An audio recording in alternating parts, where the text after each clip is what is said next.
விடாமுயற்சி, ரொம்ப கடவுளே கடவுளேன்னு கத்தனவனுங்களுக்கு கடைசியில ஒரு விஷயம் கிடைச்ச மாதிரி இருந்தது. ஆனா என்ன பொறுத்த வரைக்கும் இது வந்து இவ்வளவு நாள் வெயிட் பண்ணி வந்த டீசர் அந்த மாதிரி ஒர்த்து இல்ல, டிசப்பாயிண்ட் பண்ணிடுச்சு அப்படின்ற மாதிரி தான் சொல்லணும்.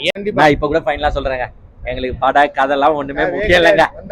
எனக்கு தலை வந்து தியேட்டர்ல வந்தா போதும், நான் மட்டும் கொண்டாடுவேன் இல்ல, என்டையர் அஜித் ஃபேன்ஸ் உலகத்துல இருக்கிற எல்லாம் தலையை பார்த்தாலே போதும்னு வரவன் தான் அஜித் ஃபேன்ஸ்.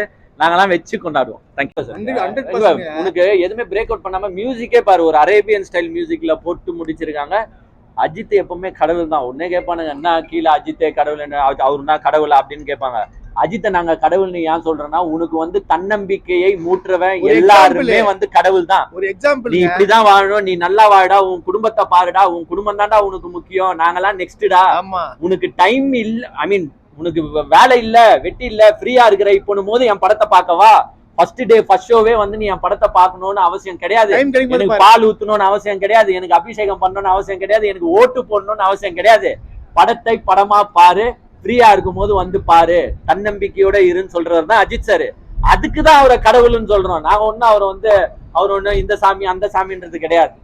தன்னம்பிக்கை மூட்டுற எல்லா மனுஷனும் இன்றைய காலத்து இளைஞர்களுக்கு கடவுள் தான். ஏன்னா இப்ப இருக்கிற மனுஷங்க எல்லாம் இளைஞனை வந்து ஃபேன்ஸ வந்து ஒரு கருவியா பயன்படுத்துறாங்க, ஓட்டா மாத்துறாங்க, ஒரு கருவியா பயன்படுத்துறாங்க தவிர்த்து வேற எதுவுமே கிடையாது. பட் அஜித் சார் அந்த லிஸ்ட்ல கிடையாது. நீ நல்லா இரு, நல்லா இருக்கட்டும், அப்புறமா ஃப்ரீயா இருக்கும் போது என்ன வந்து பாரு. இது எந்த ஆக்டர் சொல்லுவோம், எந்த ஆக்டர் சொல்லுவோம், யாரும் சொல்லுவாங்க கூடாது, கால்மி ஏகே யார் சொல்வா? ஆமா, இதுக்குதான் வந்து நம்ம என்ன சொல்றோம், இதுக்குதான் நம்ம சொல்றது அஜித்தே கடவுளே, அஜித்தே கடவுளே, அஜித்தே கடவுளே. அவ்வளவுதான். விடாமுயற்சி வந்து விடாமுயற்சியோட வந்திருக்கு.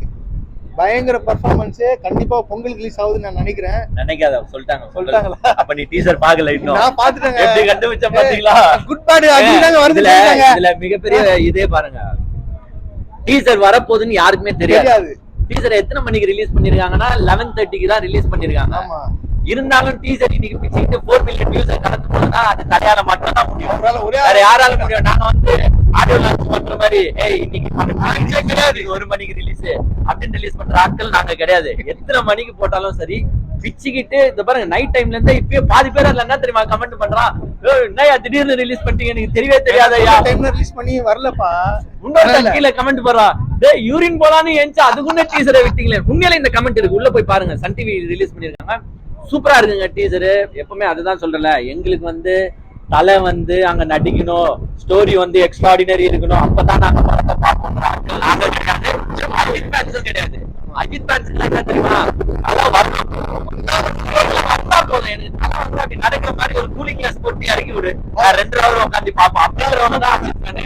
சூப்பரா இருக்கு. டீசர் லாஸ்ட்ல பாத்தீங்கன்னா அஜித்தை வந்து ஃபுல்லாவே லாஸ்ட்ல வந்து ஒரு டைலாக் வருது, எந்த நேரத்திலயும் உன்னை மட்டும் நம்பு அப்படின்ற டைலாக் வருது. அதுதான் உண்மை. அஜித் சார் வந்து அவரோட முயற்சியால முன் வந்தவர்ன்றத வந்து அப்பப்போ சொந்த முயற்சி அதை வந்து போட்டு காட்டுறாங்க. உங்களுக்கு வந்து அந்த மியூசிக் பாத்தீங்களா, ஒரே மியூசிக்ல தான் போவோம். நீங்க டீசர் பாத்துறீங்களா? உண்மையா ஒரே லைன்ல தான் போவோம். அது வந்து அந்த அரேபியன் கண்ட்ரி மியூசிக் மாதிரி போட்டுருக்காங்க. அனிருத் நல்லாவே போட்டிருக்காரு. அது உங்களுக்கு டீசர்ல மேபி சிங்க் ஆனாலும் படத்தோட பார்க்கும்போது உங்களுக்கு ஏன்னா ஃபுல்லாவே வந்து அந்த சைடு தானே எடுத்திருக்காங்க. சூப்பரா இருக்கு டீசர். அதுலயே வந்து உங்களுக்கு போட்டாங்க எப்பதான்டா படம் வரும், எப்பதான்டா படம் வரும்ன்றதுக்கு. பொங்கல் 2025ல கண்டிப்பா தலை வராரு. ஆப்போசிட்டா எந்த படம் ரிலீஸ் பண்ற போறீங்க, வேலைக்கு ஆகாது. ஏன்னா இவரா 2 வருஷமா வெறி கொண்டு வெயிட் பண்ணிட்டு இருக்கோம். எந்த விடாமுயற்சியோட வெயிட் பண்ணிட்டு தெரியுமா, கண்ணை மூடின்னு லாரி ஓடினே இருக்கு, நடுவுல ஏதோ வந்துட கூடாதுடா அப்படின்ற மாதிரி போயிட்டே இருக்கிறோம். தயவு செஞ்சு எந்த படத்தை நடுவுல ரிலீஸ் பண்ணிடாதீங்க.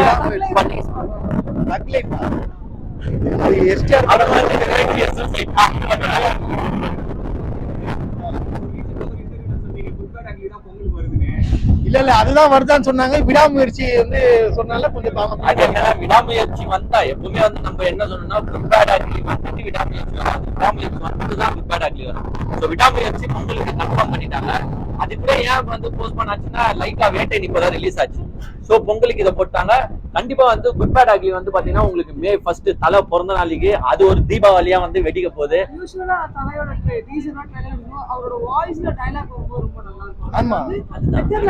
இது எல்லாமே சஸ்பென்ஸ்.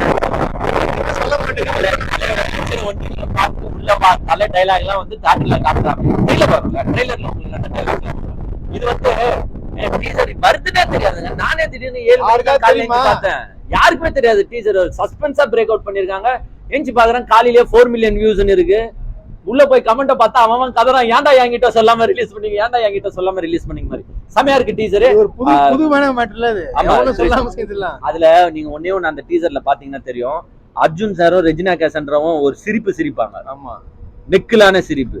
அந்த சிரிப்புல தான் கதையே இருக்குதுன்றது வந்து ஒரு சஸ்பென்ஸா வரும்னு நினைக்கிறேன். நல்லா இருக்குங்க. அதுதான் சொல்றேன், அவங்க தான் வந்து மெயின் ட்விஸ்ட் ப்ளே பண்றாங்கன்னு நினைக்கிறேன். ஒரே ஒரு ஸ்டில் தான் வந்துச்சு. நல்லா இருக்கு. அதுதான் சொல்றேன்ல, அந்த ஒரு சிரிப்பே போதும். அந்த எங்கத்தாலும் டெக்னிக்கலி எல்லாமே வந்து இது வந்து ஒரு மங்காத்தா பக்குவா கூட இருக்கலாம். பட் என்னன்னா ஃபாரின் மங்காத்தா இது. சோ கசினோவா வச்சுக்கலாம். நல்லா தான் இருக்கும்.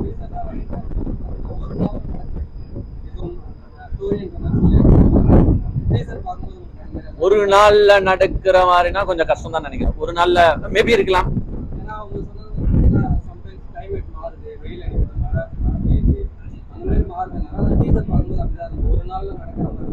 பட் ரிவெஞ்ச்லாம் ஒரே நாள்ல எடுப்பாங்களான்னு எனக்கு தெரியல. It's a kind of revenge taking movie. அவங்க எடுத்துக்கலாம் பாரு. மேபி இருக்கலாம். அப்படியும் இருக்க வாய்ப்பு இருக்கு. ஒரே நாள்ல நடக்கிற சம்பவங்கள்லாம் இருக்கலாம். பட் அது பிளாஷ்பேக்ஸ் செட் பண்ணிட்டு இருப்பாங்க. கதை ஒரு நாள்ல டிராவல் ஆகுது. பட் பிளாஷ்பேக்ஸ் செட் பண்ணி அந்த நம்பிக்கை துரோகம் எல்லாமே போட்டிருப்பாங்க. நல்லா இருக்கும். மகிழ் திருமேனி கிட்ட இருந்து நல்லா எக்ஸ்பெக்ட் பண்றோம்.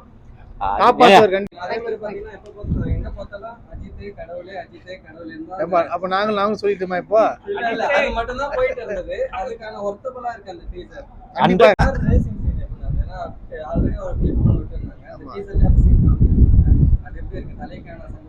இல்லப்பா, அது நான் இன்னும் நிறைய பாக்கணும். அது படம் வரட்டும்.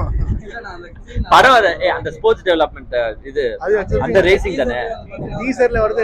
அந்த கார் கவுந்து போற சீன்லாம் வந்து வரும் பாரு. அந்த ஃபிளிப்பிங் ஒட்டி காட்டுறாங்க. ஆனா உழுதுலாம் காட்டல. பட் அத வந்து அந்த விருந்த சீன்ஸும் வந்து அவங்க சீன்ஸா எடுக்கிறதாவே நம்மளுக்கு சொல்லிருக்காங்க. தெரியல, அது வரும்போது தான் பார்க்கணும். என்ன கேக்குறாரு சார், ரொம்ப நேரமா கேக்குறீங்க. நீ வந்து கிளைமாக்ஸ் கேக்க போற. என்ன நீயே கேக்குற சீன் அந்த சீன் எப்படின்னு சி ஏம்பா சீனே வரலப்பா.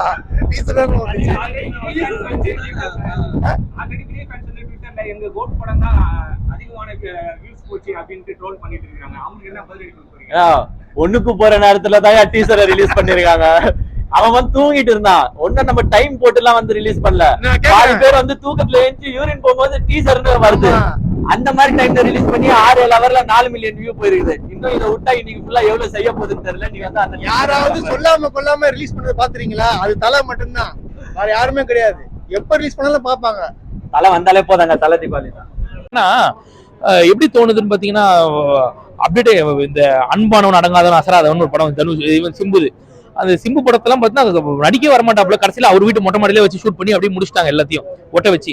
அந்த மாதிரி தலைவர் லடா கிளம்பி போயிட்டாப்ல. பின்னாடியே வண்டியை கொண்டு போய் ஒரு ஃபுட்டேஜா பிடிச்சி அப்படியே ஒட்ட வச்சு மொத்தமா ஒரு டீசரை விட்டுரும். இதுக்கு மேல விடலனாக்கா மக்கள் குதிச்சிருவாங்கன்ட்டு விட்டா மாதிரி தெரியுது. பட் படம் எப்படி இருக்குன்றத பார்ப்போம். இதுல வந்து தலைவர் வந்து வழக்கம் போல நாட்டை காப்பாற்றுறதுக்காக தான், வேற ஒன்றும் கிடையாது. பவுண்டி அண்டராக இருப்பாரு. அப்படி இல்லைன்னாக்கா வந்து ஒரு எக்ஸ் சர்வீஸ் மேனாக இருப்பாரு. அதே மாதிரி வழக்கம் போல அப்பா பொண்ணுக்குமான காதலாக படத்துல இருக்கும். அவருக்கும் த்ரிஷாவுக்கும் அது மாதிரி நிறைய விஷயங்கள் இருந்தாலும் என்ன இருக்குன்றது உள்ள போய் பார்க்கலாம். வேற ஒன்றும் கிடையாது. எனக்கு தெரிஞ்சு ஹீரோயின் மாத்திருக்கலாம். ஒரு மஞ்சு வாரியர் அந்த மாதிரி போட்டுருந்தா நல்லா இருந்திருக்கும். த்ரிஷாவை போட்டது ஓகே அப்படின்னு, ஓகே பரவாயில்ல, ஆசை யாருக்கு வேணா வரலாம் அப்படின்ற மாதிரி தோணுச்சு. வேற ஒன்றும் இல்லை. படம் எப்படி இருக்குன்றது நமக்கு ஜனவரி தெரிஞ்சிடும். வேற ஒன்றும் கிடையாது. ஆனஸ்டான ரிவ்யூ நம்ம கொடுத்துருவோம், பிரச்சனை கிடையாது. பட் இந்த டீசர் பார்க்கும்போது என்ன டிசப்பாயிண்ட் பண்ணிடுச்சு. மேபி அஜித் ஃபேன்ஸ் எல்லாருக்குமே வந்து பார்த்தா இது ஒரு நல்ல ஒரு பயங்கரமான ஒரு பூஸ்டா இருக்கும். ஐ வந்துருச்சுப்பா அப்படின்ட்டு. பட் அந்த அளவுக்கு ஒரு ஸ்டண்ட்டும் இல்லை, பெரிய ஆக்ஷன் சீக்வன்ஸும் இல்லை. சும்மா அர்ஜுனை இன்ட்ரடியூஸ் பண்ணிருக்காங்க, த்ரிஷாவை காமிச்சிருக்காங்க. அப்படிதான் ஒரு 2-3 காமிக்கிறாங்களே தவிர பெருசா ஒன்று என்னமோ ஆரம்பம் படத்தை சாயல்ல வர மாதிரி இருக்கு. எனக்கு வேற ஒன்றும் இல்லை. டீசர் அவ்வளவுதான். கேட்டா அவங்க என்ன சொல்றாங்கன்னா, அதான் சொன்னல முன்னாடியே, ட்ரிபிள் ஏ மாதிரி தான், எதுவும் எதிர்பார்க்காத, உனக்காக ஒன்று விட்டுக்கிற, பிடிச்சிருந்தா பாரு, பிடிக்கலாம் தூக்கி போட்டு போ அப்படின்ட்டாங்க. சும்மா விடணுமே பேருக்கு விட்ட மாதிரி இருக்கு. வேற ஒண்ணுமே இல்லை. இந்த பொங்கலுக்கு 200% தக் லைஃப் தான் கண்டிப்பா. ஏன்னா நீங்க பாத்தீங்கன்னா விடாமுயற்சி ஓகே, மகிழ் திருமேனி ஒரு நல்ல டைரக்டர்.